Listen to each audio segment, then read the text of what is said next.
서운 찬양대 찬양 감사합니다.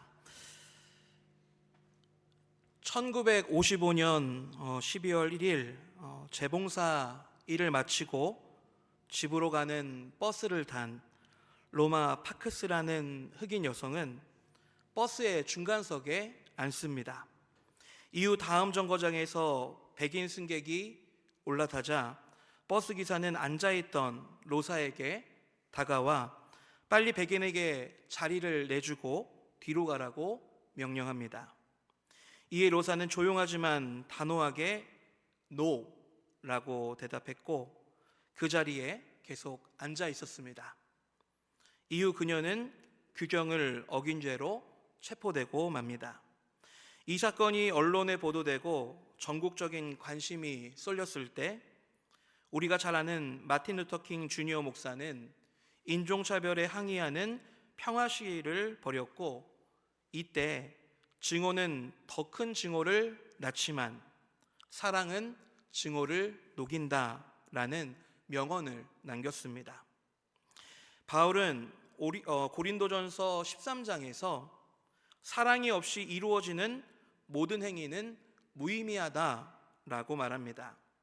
그리스도인의 성숙을 가늠할 수 있는 시금석이 바로 사랑이기 때문입니다. 사랑은 서로의 아픔에 공감하고 이웃의 필요를 살피고 나누며 섬기려는 의지이자 실천입니다.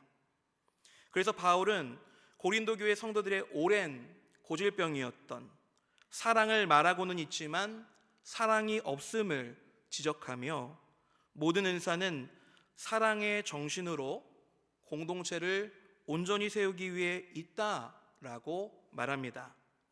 이제 본문을 함께 살펴보시면서 교회 안에서 자신의 은사를 내세우며 자랑하는 성도들에게 진짜 영원한 것은 무엇이라고 바울이 가르쳐주고 있는지 그 진리를 깨닫는 은혜의 시간 그리고 실천을 다짐하는 결단의 시간이 되시길 간절히 소망합니다. 첫 번째로 바울은 1절에서 3절까지의 말씀을 통해 사랑은 행동으로 보여줘야 한다라고 말합니다. 그는 방언과 사랑을 비교하면서 고린도 교회 성도들이 높이 평가하던 방언도 그 안에 사랑이 없으면 무의미한 소음에 지나지 않는다라고 말합니다. 당시 고린도는 청동 제조 기술로 유명했던 도시였습니다. 그래서 낮에는 구리와 청동을 두드리는 소리로 온 동네가 시끄러웠다고 합니다. 그런데 지금 바울은 방언과 천사의 말을 소리나는 구리와 울리는 꽹가리 소리에 빗대어 말하고 있습니다. 심지어 구리와 꽹가리는 이방 신전에서 사용했던 악기로서 신의 관심을 끌거나 귀신을 쫓아내는데 사용했던 것이었습니다. 고린도 성도들이 자부하고 자랑했던 방언을 마치 이기도적이고 열광적이며 떠들썩한 이방 종교 축제의 행위에 빗대어 말한 것입니다. 이것은 그 어떤 은사도 사랑에서 비롯된 것이 아닌 다른 사람들 앞에서 자신을 드러내기 위한 도구로 사용되었다면 그것은 소음공예나 다름이 없다라는 뜻입니다.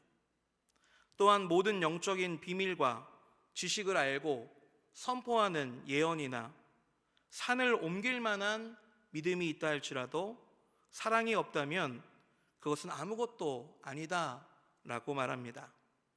앞서 로사가 당한 억울한 소식을 듣고 마틴 루터 킹과 함께했던 이들이 침묵했다면 아무 일도 일어나지 않았을 것입니다. 그러나 루터 킹 목사와 지역의 지도자들과 흑인들은 시내버스 타기 거부운동이라는 평화 시위를 벌였습니다. 이후 버스 보이콧 운동을 주도한 루터 킹 목사는 지속적인 살해 위협과 허위사실 유포 혐의로 체포되기도 합니다.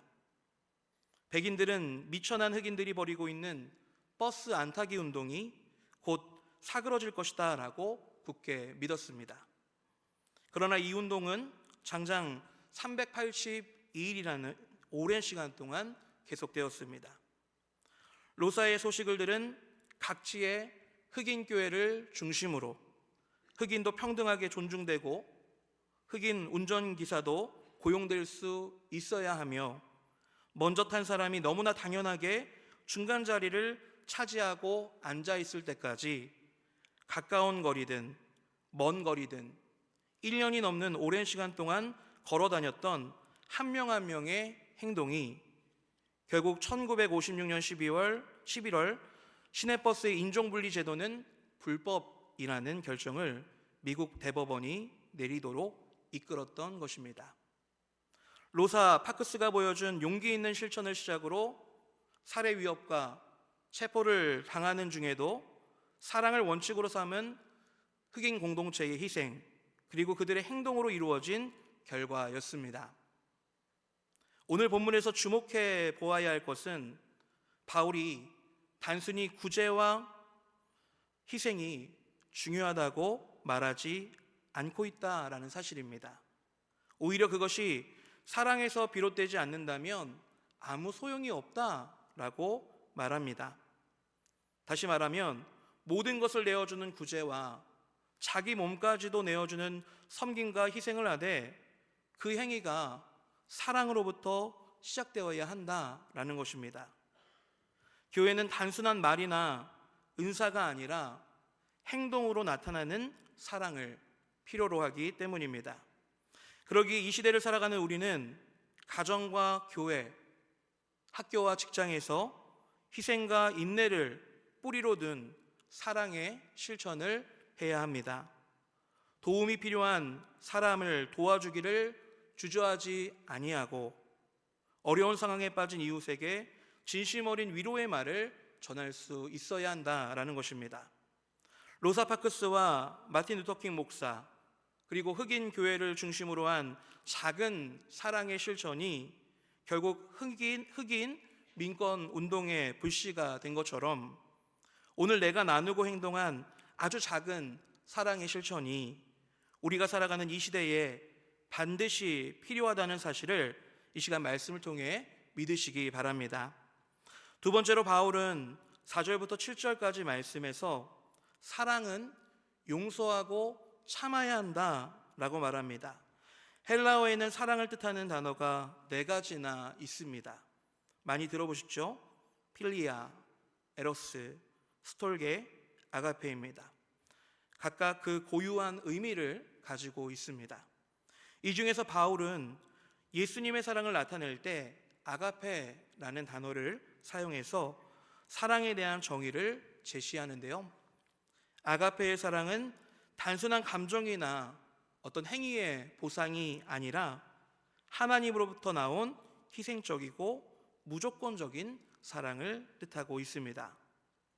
이러한 관점에서 성경을 보시면 4절 처음과 7절 끝부분의 말씀을 보실 때 바울이 사랑을 정의할 때 동일한 단어를 쓰고 있다는 것을 우리는 알 수 있습니다. 어떤 단어일까요? 네, 바로 참는다입니다. 참는다. 이것은 신앙생활에 있어서 성도가 서로의 다름을 참는 것, 견디어주는 것이 매우 중요하다라는 뜻입니다. 또한 4절에 사랑은 오래 참고 온유하다라는 말로 시작해서 6절 하반절과 7절 진리와 함께 기뻐하고 모든 것을 참고 믿고 바라고 견딘다는 이 긍정적인 표현 사이사이에 시기와 자랑, 교만과 무례함, 자기 유익만 구함, 분노, 악한 일을 생각하는 것, 불이라는 부정적인 단어를 여기 함께 쓰여져 있는 것을 우리가 볼 수 있는데요. 이것은 하나님께 받은 사랑을 실천하고 오래 참고 견뎌야 할 고린도 교회 성도들이 오히려 그 사이사이에 쓰여진 악한 모습들을 신앙생활 가운데 만연하게 드러내고 있었다라는 뜻입니다. 다시 말해 바울은 은사에 대한 고린도 교회 성도들의 질문에 대해서 이렇게 대답하고 있다라는 것입니다. 너희는 지금 어느 은사가 더 크냐를 따지고 예배 때 신령한 은사를 뽐내지만 너희의 방언이나 예언은 그저 듣기 싫은 소음이나 다름이 없다. 왜냐하면 형제의 다름을 참지 않고 배려하지 않고 시기하고 자랑하는 그런 교만한 자들에게 있어서 은사는 그 어떤 가치도 없기 때문이다. 사랑하는 성도 여러분, 사랑은 그 어떤 이념이나 구호가 아니라 용서하고 참는 것입니다. 이것은 하나님의 완전한 형상이신 예수님께서 우리를 직접 찾아와 말씀으로 확실하게 보여주신 하나님 아버지의 속성임을 기억하시기 바랍니다. 인내와 온유와 친절과 이타적인 마음, 그리고 진리를 기뻐하는 사랑은 예수님께서 직접 우리에게 보여주신 것이고, 그래서 그리스도 안에서 구원받은 성도라면 자신의 인격 속에 갖춰야 할 사랑과 희락과 화평과 오래 참음과 자비와 양성과 충성과 온유와 절제라고 불리는 성령의 열매를 삶 속에서 풍성하게 맺어야 한다는 사실을 말씀을 통해 믿으시기 바랍니다. 말씀을 보시면 사랑은 모든 죄의 요소와 완전히 반대인 것임을 우리는 알 수 있습니다. 시기, 자랑, 교만, 무례함, 성내고, 불의를 기뻐함 같은 죄의 열매들과 사랑은 전혀 다른 반대 개념입니다. 그러므로 성도의 존재 목적은 용서와 오래 참음, 견디는 것이다라는 것을 말씀을 통해 다시 한번 확신하시기 바랍니다. 마틴 루터킹 목사는요, 1956년 11월 미국 대법원이 시내버스 시스템의 인종 분리 제도가 불법이라는 결정을 내리자 미국뿐만이 아니라 국제적으로 유명인사가 되었습니다. 미국 남부 여러 곳에서 인종차별에 항의하는 평화적인 시위가 줄을 이었고, 운동은 급속도로 번져서 남크리스천 지도자 대회라는 조직이 탄생하는 데 이르렀고, 거기에 회장으로 선임까지 되었습니다. 이후 1963년 사회 곳곳에서는 흑백 차별 금지를 요구하는 대규모 행진이 벌어졌는데요. 경찰은 이들에 맞서 물대포를 쓰고 무서운 개를 풀어서 위협하며 폭력적인 진압에 나섭니다. 하지만 마틴 루터킹 목사는 폭력으로 맞서지 않고 나에게는 꿈이 있다라는 연설을 통해 사랑과 용서의 힘을 전합니다. 그 중에서 몇 개를 고린도전서 13장의 말씀과 함께 교차해서 읽어드리기 위해 준비해봤습니다. 우리는 영원히 증오의 잔을 마실 수 없습니다.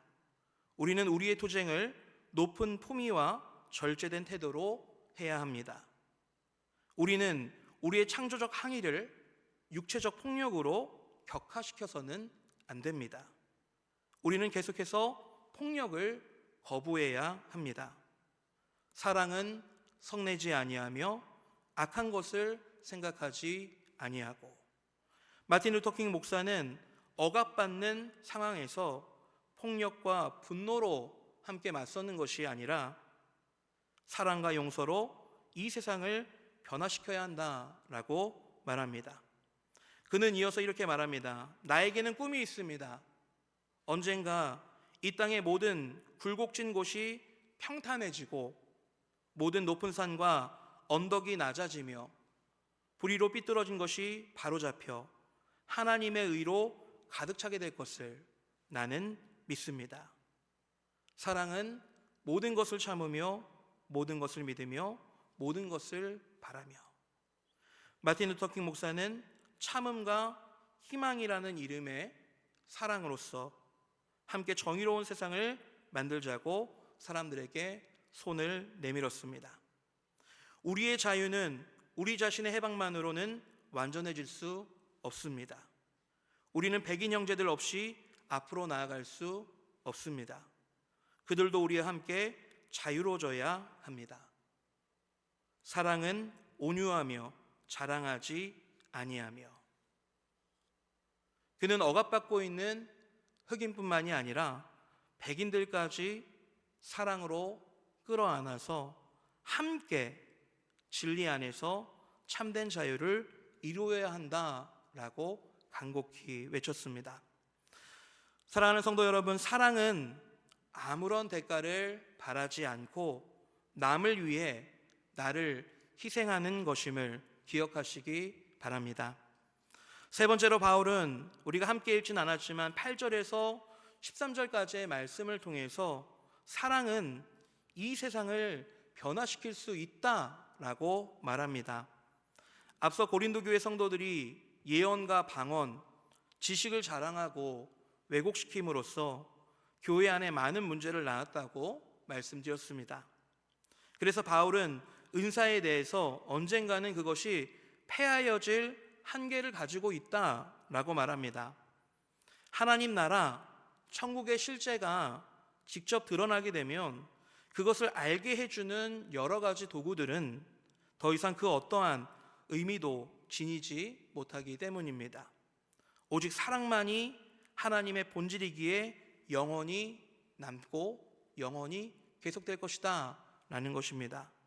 그러므로 우리가 진정으로 추구해야 할 가치는 영원한 아가페의 사랑뿐이라고 바울은 마지막까지 성도들을 향해서 말씀을 통해서 힘주어 말하고 있는 것입니다. 은사는 궁극적으로 우리의 소망과 기다림의 대상이 아니라 누림의 대상이다 라고 말합니다. 이것은 은사가 우리 공동체를 위해 잘 사용해야 하는 것이라는 의미입니다. 이어서 바울은 은사를 대하는 고린도 교회 성도들의 태도에 대하여서 말하는 것, 깨닫는 것, 생각하는 것이 마치 어린아이와 같다라고 말하는데요. 어린아이는 완전히 성장하지 못했기 때문에 모든 것이 서툴고 불완전합니다. 반면 장성한 사람은 모든 지식과 행위에 있어서 능숙하고 완전한 모습을 보여줍니다. 신앙생활은 시간이 지날수록 마땅히 어른이 되기까지 자라나야 하는데 고린도 교회 성도들은 여전히 어린아이와 같이 미성숙하다라는 뜻입니다. 하나님께로부터 받은 여러 가지 은사들을 교회 공동체의 유익을 위해 사용하지 않고 어린아이처럼 자기중심적인 입장을 굳히기 위해 사용하는 모습이나 각자 자신들의 정치적 슬로건을 교회 안으로 끌어들여서 분열과 분쟁을 일으켰던 고린도 교회의 성도들의 모습이 어떠했는지 말씀을 통해 짐작할 수 있게 해줍니다. 당시 고린도의 주요 생산품이었던 청동거울은요, 지금의 유리거울처럼 선명하지 않았을 뿐만이 아니라 상당히 왜곡되어 보였다고 합니다. 그래서 바울은 이 청동거울에 비친 모습처럼 방언도 예언도 가르치는 지식도 보이기는 보이나 흐릿한 모습, 왜곡된 모습만 보였을 뿐 우리가 훗날 하나님의 나라에 들어가기만 한다면 마치 그것은 유리거울로 보는 수준이 아니라 주님을 직접 눈으로 마주하게 되기 때문에 왜곡됨이나 흐릿함이 있을 수 없는 것처럼 천국에서는 하나님의 뜻과 진리가 너무나 선명하게 잘 보여 지금 자랑하고 있는 이 땅에서의 방언이나 예언의 은사는 그곳에서 필요가 없게 될 것이고 결국 영원한 것은 믿음과 소망과 사랑뿐이라고 말하면서 그 중에 제일은 사랑이다라고 이야기하고 있습니다. 그러므로 사랑하는 우리 명지대학교 교회 성도 여러분, 서로를 더욱 뜨겁게 사랑하기 위해서 노력하시기 바랍니다. 시기와 자랑, 교만과 무례함, 분노, 악을 생각하는 일을 제하여 버리시고 장성한 믿음의 분량을 힘입어 모든 것을 참으며 모든 것을 믿으며 모든 것을 바라는 그런 사랑을 하시기 바랍니다. 그럴 때 내가 변하고 나의 가정이 변하고 우리 교회가 변하고 우리 사회는 변화되어서 이 세계가 변하고 우리의 미래 세대가 변하게 될 줄 믿습니다. 1964년 존슨 대통령은 민권법에 서명합니다. 이 법은 공공장소에서의 인종분리나 피부색, 종교, 성 또는 민족을 이유로 고용하는 데 있어서 차별하는 행위를 불법으로 규정한 것입니다. 이어서 투표권법, 평등주택법 등이 연속으로 제정되면서 선거, 거주, 주택구매 등에서 인종이나 민족에 따라서 차별하지 못하게 되었습니다. 한 사람의 용기가 공동체 안에서 사랑의 실천을 이루는 동력이 되어 시작된 이 작은 날갯짓은 단순히 개인적인 사건을 넘어서 사회와 전 세계에 거대한 변화의 새바람을 불러일으킨 것입니다.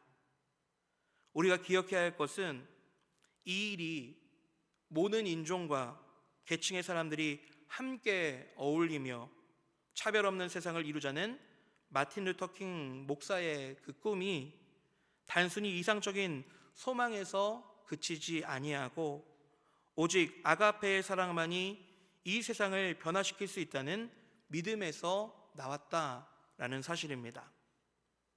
말씀을 맺겠습니다. 우리도 주님의 참된 사랑으로 이 세상을 바꿔야 할 줄 믿습니다. 가정에서, 학교에서, 직장에서 예수님의 사랑을 중심으로 이웃을 대하고 또 실천할 때 우리는 작지만 중요한 변화를 이끌 수 있습니다. 바울은 어린아이 같은 생각과 행동에서 벗어나 성숙한 사랑의 삶을 살아가라고 성도들에게 말합니다. 믿음, 소망, 사랑 중에서 제일은 사랑입니다. 사랑이야말로 우리를 성숙하게 만들고 이 시대의 변화를 이끌게 만드는 그 믿음의 근간이 되기 때문입니다. 그러니 꿈을 꾸시기 바랍니다. 내 작은 경청이라는 날갯짓이, 그리고 존중, 용서와 봉사라는 이름의 그 사랑의 작은 날갯짓이 큰 변화의 바람을 불어와 나의 가정과 교회와 내가 속한 사회를 온전한 세상으로 변화시킬 수 있을 것이라는 간절한 소망을 가지고서 말입니다. 남은 오늘 하루와 이번 한 주간 오직 사랑만이 영원하고 절대적인 것을 깨달아 소망과 믿음이라고 불리는 사랑의 다양한 언어를 통해 이 세상을 변화시키고 다음 세대를 변화시키는 저와 여러분이 되시길 주님의 이름으로 간절히 축원합니다.